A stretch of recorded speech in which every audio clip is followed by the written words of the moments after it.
Halo, jadi hari ini kita akan membahas untuk fisika kelas 7 SMP akan membahas tentang klasifikasi materi dan perubahannya ya.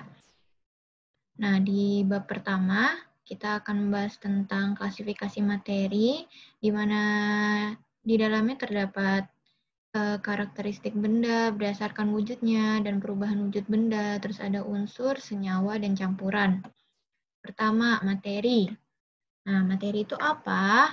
Materi adalah suatu yang mempunyai massa dan dapat menempati ruang. Nah, materi dapat diklasifikasikan berdasarkan sifatnya. Pertama, sifat mengamati dengan karakteristik benda, terus mencatat persamaan dan perbedaan sifat tiap-tiap benda. Memasukkan benda-benda yang mempunyai persamaan sifat ke dalam satu kelompok, terus memberi nama yang sesuai pada setiap kelompok benda tersebut. Nah, maksudnya gimana? Misalkan kita punya benda apa nih ya? Pulpen sama pensil gitu ya. Nah, kita lihat nih karakteristiknya. Keras nggak ya? Terus kalau dipindahin bisa berubah bentuk nggak ya? Volumenya tetap nggak ya? Beratnya tetap nggak ya? Kalau misalkan sama semua, berarti dia benda-benda ini, pensil dan pulpen adalah merupakan jenis yang sama gitu ya.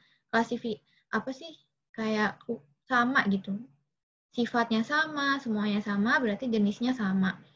Misalkan dinamain berarti ke dalam namanya benda padatan, kayak gitu ya. Nah, dilihat dari gambar di pojok kanan atas ini, materi itu ada banyak, kayak jenisnya gitu. Sifatnya ada banyak, kayak ada solid, liquid, gas, terus ada yang plasma juga. Tapi yang kita pelajarin hanya solid, liquid, sama gas terlebih dahulu. Gitu ya. Next. Nah, karakteristik benda berdasarkan wujudnya. Jadi kayak yang tadi aku bilang,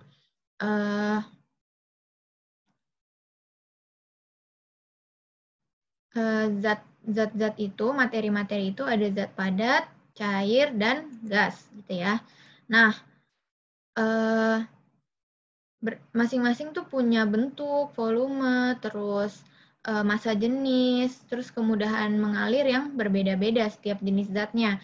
Kalau misalkan kayak padat, kita ambil contoh gitu ya.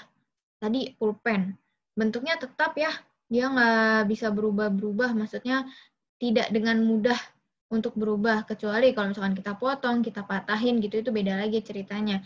Terus volumenya tetap, mau dipindahin dari tempat pensil kamu ke tempat pensil aku, volumenya juga tetap segitu-gitu aja. Terus kompresibilitasnya tidak dapat dimanfaatkan, terus massa jenisnya umumnya mempunyai massa jenis besar, berat maksudnya, terus kemudahan mengalir, tidak mengalir, jadi nggak ngikutin arus gitu ya. Nah, terus ada lagi yang namanya zat cair. Zat cair itu contohnya apa? Air, sirup, teh ya, air kopi, terus ya yang cair-cair yang pernah kita lihat ya. Bentuknya gimana? Mengikuti wadahnya. Misalkan tadinya dipindahin ke gelas yang bentuknya kayak gini nih. Bentuknya kayak gini, gelasnya dipindahin ke bentuk gelas yang kayak gini. Ya berubah, ngikutin bentuknya ya. Nanti airnya tadinya gini. Terus jadi kayak gini deh bentuknya ngikutin. Nah, volumenya tetap mau di sini 200 misalkan 200 mili, di sini juga harus 200 mili. Gitu, oke? Kecuali kalau tumpah ya, itu beda lagi ceritanya. Tapi kalau misalkan kita dengan hati-hati, dengan teliti, itu akan tetap bisa volumenya sama. Nah, terus kompresibilitasnya sulit untuk dimanfaatkan, massa jenisnya mempunyai massa jenis yang sedang, dan kemudahan mengalirnya dapat mengalir. Nah, untuk zat gas, gas emang tidak terlihat ya. Jadi mengikuti bentuk wadahnya, tergantung pada tempatnya, mudah dimampatkan untuk kompres stabilitasnya, terus massa jenisnya mempunyai massa jenis yang sangat kecil dan kemudahan mengalirnya dapat mengalir. Nah, kalau dilihat susunan molekulnya, zat padat itu sangat padat ya. Jadi ini ada bulatan-bulatan kecil ini. Kalau zat padat dia dempet-dempet. Tapi kalau untuk zat cair akan ada renggangan-renggangan walaupun tidak jauh gitu ya. Tapi kalau zat gas, bulatan-bulatan kecil ini susunan molekulnya akan sangat jauh. Dilihat dari mana? Lihat dari ini nih. Ada apa ini namanya? Bolong-bolong gitu ya. Nah, kalau bolong-bolongnya jauh berarti dia gas. Kalau bolong-bolongnya kecil dikit gitu, berarti cair. Tapi kalau nggak ada bolong-bolong sama sekali, berarti dia apa? Dat bendanya. Nah, untuk materi kita juga dapat mengalami perubahan wujud ya. Misalkan di sini ada yang namanya mencair, membeku, menguap, mengembun, dan menyublim. Misalkan untuk mencair, berarti perubahan wujud padat menjadi cair. Perubahan wujud dari padat menjadi cair, berarti contohnya adalah es mencair. Contohnya adalah es mencair, terus kalau membeku perubahan wujud cair menjadi padat, berarti esnya membeku. Kalau menguap perubahan wujud cair menjadi gas. Contohnya masak air ya. Kalau masak air kan ada apa sih? Uap-uapnya gitu kan ya. Kalau kalian lihat tuh ya ada asap-asapnya gitu. Nah, itu namanya menguap. Terus kalau mengembun gimana? Contohnya itu kalau misalkan pagi-pagi gitu ya, pagi-pagi nyalain mobil atau enggak jendela kamar gitu. Biasanya juga ada embun. Nah, itu salah satu contohnya. Nah, untuk menyublim biasanya contohnya itu kapur barus. Jadi kan tadinya kapur barusnya itu padat ya, bulat-bulat itu kalian pernah kan lihat kapur barus gitu bulat-bulat gitu, ditaruh di kamar mandi, nanti lama-lama hilang atau enggak mengecil. Nah, itu dia menyublim namanya. Gitu. Nah, ini untuk klasifikasi materi ada zat tunggal, campuran. Kalau zat tunggal dibedain lagi terdiri atas unsur dan senyawa. Nanti unsur dibedakan berdasarkan jenis dan berdasarkan wujudnya yang tadi kita sudah belajar padat, cair dan gas. Terus untuk berdasarkan jenisnya ada logam, non-logam, dan metaloid. Kalau senyawa nanti dibagi lagi menjadi organik dan anorganik. Nah, campuran bisa berdasarkan stabilan campurannya ada yang homogen atau heterogen. Kalau heterogen dibagi lagi menjadi suspensi dan koloid. Nah, untuk unsur adalah zat tunggal yang tidak dapat diuraikan menjadi zat-zat lain yang lebih sederhana melalui reaksi kimia biasa. Jadi, maksudnya adalah unsur tuh udah paling kecil banget. Jadi misalkan kita punya hidrogen ya di sini. Nih, kita punya hidrogen ya udah dia udah nggak bisa dibagi-bagi lagi gitu. Udah nggak bisa dipecah lagi jadi apa gitu ya. Di sini. Jadi ini namanya tabel periodik. Nah, di tabel periodik unsur ini setiap ada H, He, Li, Be, B, C, N, O, F, dan seterusnya, itu merupakan unsur masing-masingnya. Berarti kalau H adalah unsur hidrogen, He berarti unsur helium, Li berarti unsur litium, dan seterusnya. Ini unsur namanya. Berarti zat tunggal, satu aja. Oke. Nah, selanjutnya ada unsur, kita harus kenal juga namanya senyawa. Senyawa apa? Senyawa itu materi yang tersusun atas dua unsur atau lebih. Jadi ada unsur, ketemu unsur yang tadi, yang satu-satu itu, ketemu unsur yang lainnya, atau ketemu unsur yang sama. Bergandengan, berikatan. Nah, itu namanya senyawa. Contohnya gimana? Misalnya kita punya air ya, yang umum kita tahu air gitu, H2O. Berarti kita punya unsur apa? Unsur hidrogen dan punya unsur oksigen. Ada dua hidrogen sama satu oksigen. Berarti hidrogen dan oksigen ketemu berarti dari dua unsur ya. Terdiri dari dua unsur, hidrogen dan oksigen, berarti namanya senyawa. Bisa lebih, misalkan kayak gula atau enggak glukosa atau enggak apa ya, kita yang kenalnya energi ya. Dari hasil fotosintesis C6 H12O6. Itu bisa juga lebih dari 2 unsur. Ada karbon, ada hidrogen, dan ada oksigen. Itu. Oke. Next. Nah, senyawa tadi ya, di tabel kita bisa lihat dibagi menjadi 2. Ada yang organik dan ada yang senyawa anorganik. Kalau yang organik biasanya mengandung unsur karbon, kalau yang anorganik tidak ada karbonnya. Gitu. Contohnya apa yang karbon, kita bisa lihat CH3COH ada karbonnya ya.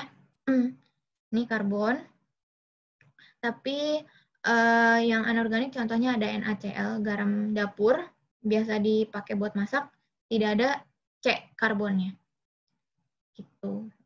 Nah, tadi udah kenal unsur, udah kenal senyawa, sekarang kita kenal campuran.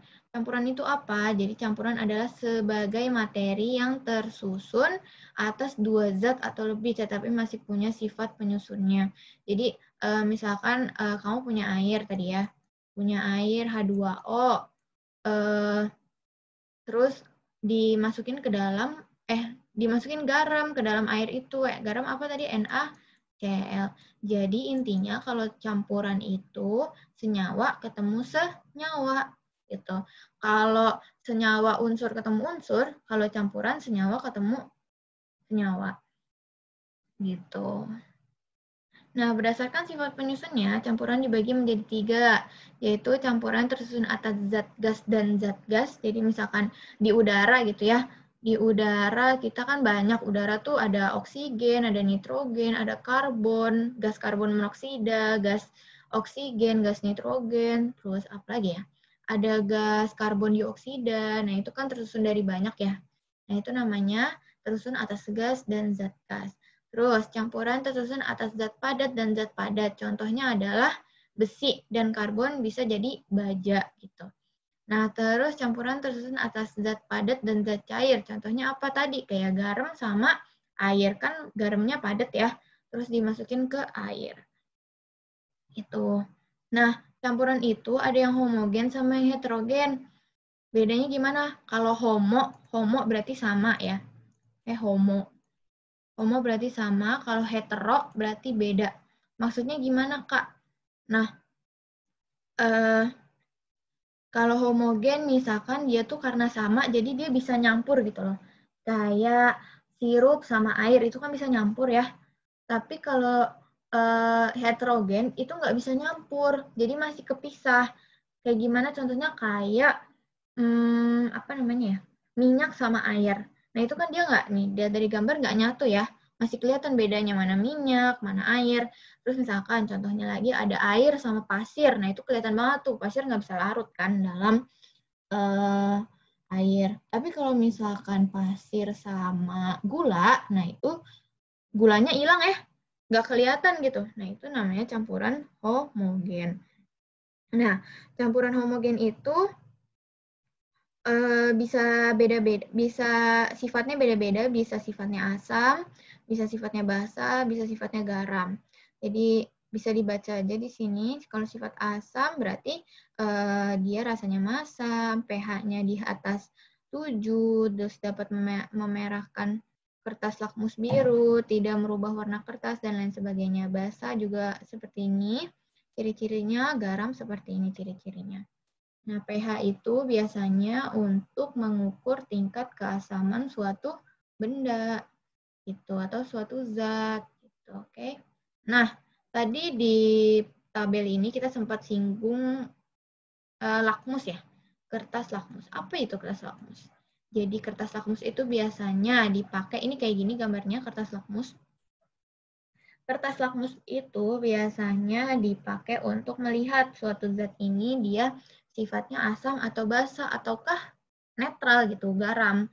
Nah, cara dilihatnya gimana? Misalkan kita mau pakai kertas, jadi gini, kalau misalkan asam, nih ya, asam M-nya besar akan menjadi merah.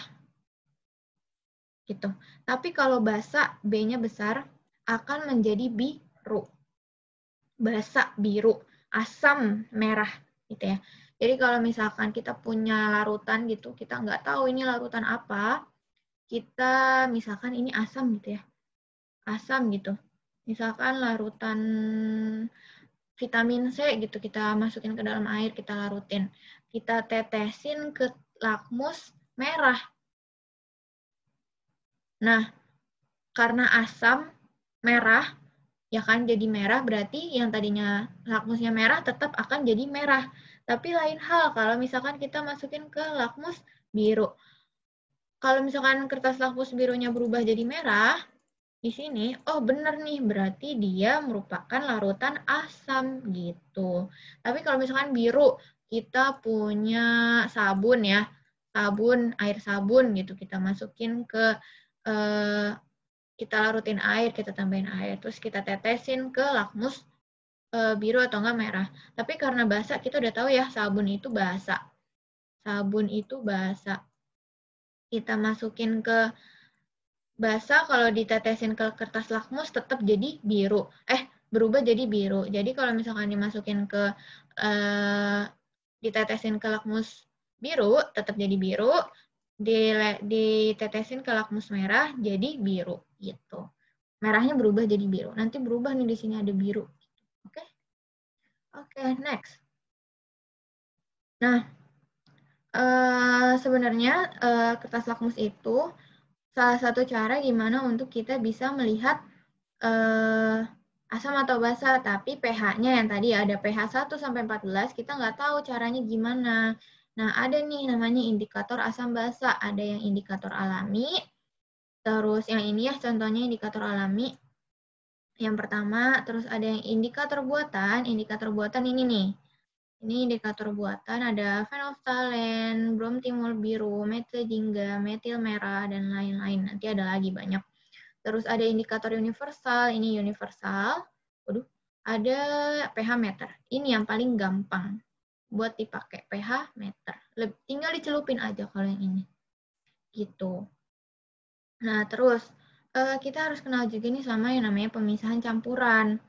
Nah, ada cara-caranya. Pemisahan campuran itu ada ya filtrasi, terus ada sentrifugasi, distilasi, kromatografi, atau enggak kromatografi, sublimasi, evaporasi, dan atraksi magnetik. Yang pertama filtrasi atau penyaringan. Nah, gimana dia untuk memisahkan zat-zat yang bercampur dalam campuran heterogen. Jadi misalkan tadi ya contohnya pasir sama air gitu. Tinggal dipisahin aja. Nanti dituangin ke sini. Nanti airnya turun ke bawah ke sini. Pasirnya ngendap di sini, nggak bisa turun karena disaring. Yang kanan ini konvensional ya, jadul gitu. Konvensional, kalau yang ini adalah yang modern, yang kiri. Lebih cepat pakai yang kiri. Dan lebih, apa ya, lebih tersaring semua aja gitu. Jadi cairannya bisa turun lebih banyak ke bawah. Nah, terus yang kedua ada sentrifugasi. Sentrifugasi itu untuk metode pemisahan untuk memisahkan padatan yang sangat halus dengan jumlah campuran sedikit dalam campuran heterogen. Alatnya seperti ini, alatnya namanya centrifuge, nanti ada botol-botol gitu, namanya botol centrifuge, dimasukin ke dalam tempat sini, nanti ditutup ya, pintunya ditutup, terus nanti disetting nih waktunya kita mau berapa misahinnya, misalkan 2 menit atau enggak 15 menit, 3 menit bisa diatur. Suhunya juga bisa diatur tergantung mau dipisahinnya apa. Nah, nanti ditutup, di start aja, jadi nanti misah sendiri, muter sendiri. Gitu. Canggih ya alatnya, canggih. Nah, ada yang namanya ketiga ada destilasi atau penyulingan. Destilasi itu pemisahan zat cair dari campurannya berdasarkan perbedaan titik didih zat yang bercampur sehingga saat menguap setiap zat akan terpisah. Jadi misalkan kita mau misahin, kita mau ambil minyaknya gitu. Misalnya titik didih minyak tuh lebih rendah, lebih tinggi, airnya lebih rendah. Berarti yang menguap dulu air dulu ya. Air dulu, nanti airnya dimasukin menguap kan jadi uap. Nanti masuk ke kondensor, ini namanya, masuk ke sini. Nah, nanti sama kondensor didinginin, jadi air lagi. Keluar deh airnya. Nanti sisa di sini minyaknya, gitu. Jadi bisa kepisah antara minyak dan air. Terus ada kromatografi. Metode pemisahan zat-zat yang bercampur dalam campuran yang didasarkan pada perbedaan kecepatan merambat antara partikel-partikel zat yang bercampur dalam suatu medium diam ketika dialiri suatu medium gerak. Nanti biasanya kalau kalian praktek di lab fisika atau lab kimia, kalau ada biasanya itu kita notolin pulpen gitu. Nanti pulpennya ditotolin beda-beda, ada yang warna hijau, hitam, biru, merah. Nanti kita lihat atau enggak kita notolin pulpen hitam gitu. Kita nggak tahu itu pulpen apa, ditotolin, nanti bisa kepisah tuh warnanya gitu. Misalnya yang pertama warna merah dulu, habis itu kayak gini ya, kayak gini nih. Warna kuning, habis itu warna biru, bisa, oh berarti warna ini tuh terdiri dari warna biru, warna apa lagi? Warna kuning, warna merah gitu. Terus ada sublimasi, metode pemisahan campuran yang didasarkan pada sifat menyublim zat dalam campuran. Jadi kalau sublimasi lihat aja pasti dia ada api di bawahnya, ada sumber panas, terus ada es batu di atasnya. Terus nanti ada endapan yang terbentuk di bawah sini. Gitu. Nah, terus ada evaporasi atau penguapan, proses pemisahan zat padat dari larutannya dengan cara menguapkan larutannya. Jadi yang mau diambil intinya kalau dari evaporasi adalah padatannya. Jadi misalkan kita mau ngambilin, kita mau misahin pasir sama air, tapi kita nggak mau pakai airnya gitu. Airnya mau kita buang aja. Berarti kita bisa uapkan airnya, nanti sisa hanya pasirnya di dasar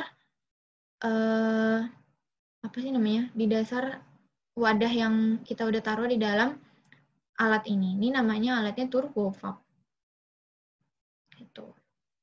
Nah, terus ada atraksi magnetik, metode pemisahan campuran materi yang didasarkan pada perbedaan sifat kemagnetan zat-zat penyusun campuran gitu. Nah, terus ada sifat dan perubahan materi, dalamnya ada sifat dan perubahan materi. Kayak gimana maksudnya? Jadi sifat materi itu ada sifat ekstensif, sifat materi yang bergantung pada jumlah atau ukuran materi. Jadi misalkan contohnya ada massa sama volume. Jadi misalkan kita mau nimbang apa ya? Nimbang telur gitu. Pak mau beli telur 1 kilo. Nah, itu namanya sifat ekstensif. Terus misalkan mau apa sih namanya? Mau minum air, mau beli aqua gitu. Bang, beli aqua yang berapa, Neng? Yang 600 mili aja, yang sedang gitu. Jangan yang gede-gede, jangan yang 1,5 liter. Nah, itu namanya volume. Nah, dia juga masuk ke dalam sifat ekstensif. Nah, untuk sifat intensif, berarti lawannya ekstensif ya, sifat materi yang tidak bergantung pada jumlah atau ukuran materi gitu. Jadi ya udah, asal ngambil aja, asal comot gitu. Nah, ada lagi namanya sifat fisika. Berarti sifat materi yang berkaitan dengan keadaan fisik suatu zat yang tidak dapat berhubungan dengan pembentukan materi. Nanti kita kenal di sini ada sifat fisika sama sifat kimia. Nah, kalau sifat fisika itu dia tidak berhubungan dengan pembentukan materi, tapi kalau sifat kimia itu dia akan membentuk materi baru. Berarti sifat kimia itu karakteristik suatu benda yang berhubungan dengan interaksi antara materi tersebut dengan materi lainnya.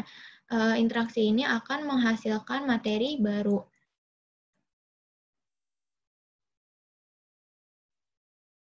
Contohnya gimana kalau sifat fisika sama sifat kimia? Jadi kalau sifat kimia itu adanya, contohnya ada yang biru gini, yang kiri kimia, yang kanan fisika, yang warna apa ini? Ini ya. Kalau yang kimia contohnya ada tingkat racunnya tuh buat tubuh atau buat lingkungan tuh seberapa besar, terus stabilitas kimianya seberapa baik, kemudahan terbakarnya seberapa baik, terus koordinasi koordinasi nomor. Bilangan koordinasinya berapa, reaktivitasnya terhadap suatu senyawa gitu kita lihat, ini kimia banget. Tapi kalau fisika kita bisa lihat ya fisiknya. Kayak misalkan titik didihnya, kita bisa lihat warnanya berubah atau enggak, bisa kita lihat. Suhunya, terus berat, ukuran, massa, volume. Pokoknya kita bisa ukur semuanya kalau fisika. Gitu ya. Nah, tadi kita udah kenal sifat materi, sekarang kita masuk ke perubahan materi. Jadi maksudnya perubahan tuh ya berubah. Jadi misalkan tadinya bentuknya A jadi bentuk B atau enggak, Ya gitu intinya. Nah, si perubahan materi sama kayak sifatnya, ada perubahan fisika dan ada perubahan kimia. Pertama untuk perubahan fisika, contohnya kayak gimana? Kayaknya ada perubahan bentuk dan ukuran. Misalkan ada kain jadi baju, gitu. Dia bisa dibalikin lagi gitu ya. Jadi nanti bajunya kalau kita beredelin lagi gitu, nggak kita lepas jahitannya, berarti kan bisa jadi kain lagi gitu kan ya. Nggak berubah bentuknya. Nggak berubah apa ya? Nggak ada senyawa baru gitu. Dia nggak bentuk benda lain gitu ya. Nah, jadi kalau perubahan fisika itu dia bisa balik. Intinya gitu. Bisa balik. Ini kehidupan sehari-hari aja kita bayangin gitu. Nah, untuk perubahan ada namanya perubahan wujud. Ada yang jadi air jadi es, jadi kayak es batu ya yang ini nih berarti. Terus perubahan karena pelarutan atau pengeringan, jadi jagung dikeringin gitu dan melarutkan gula. Jadi nanti walaupun gulanya kita lihat hilang gitu ya ketika ngelarutin gula, tapi sebenarnya bisa kita ambil lagi gulanya dengan cara pemisahan-pemisahan yang udah kita pelajarin sebelumnya.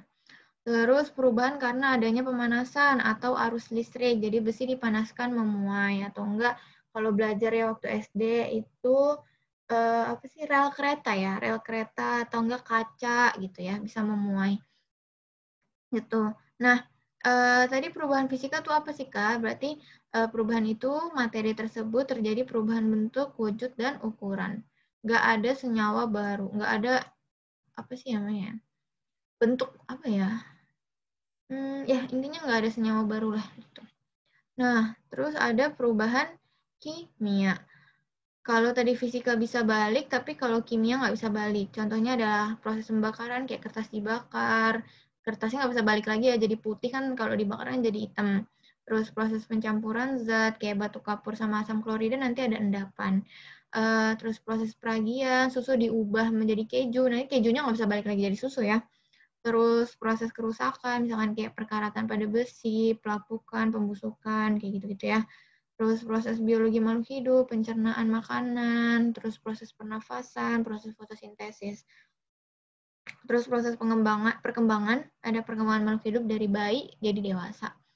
Nah, biasanya ciri-ciri perubahan kimia itu ada pembentukan gas, pembentukan endapan, perubahan warna, dan perubahan suhu. Nah, perubahan suhu itu ada yang exotherm sama yang endotherm. Jadi maksudnya gimana kalau exo berarti dia keluar ya. Exo itu di luar berarti dia panasnya keluar. Tapi kalau endotherm berarti panasnya masuk ke dalam. Udah sekian. Terima kasih, semoga bermanfaat.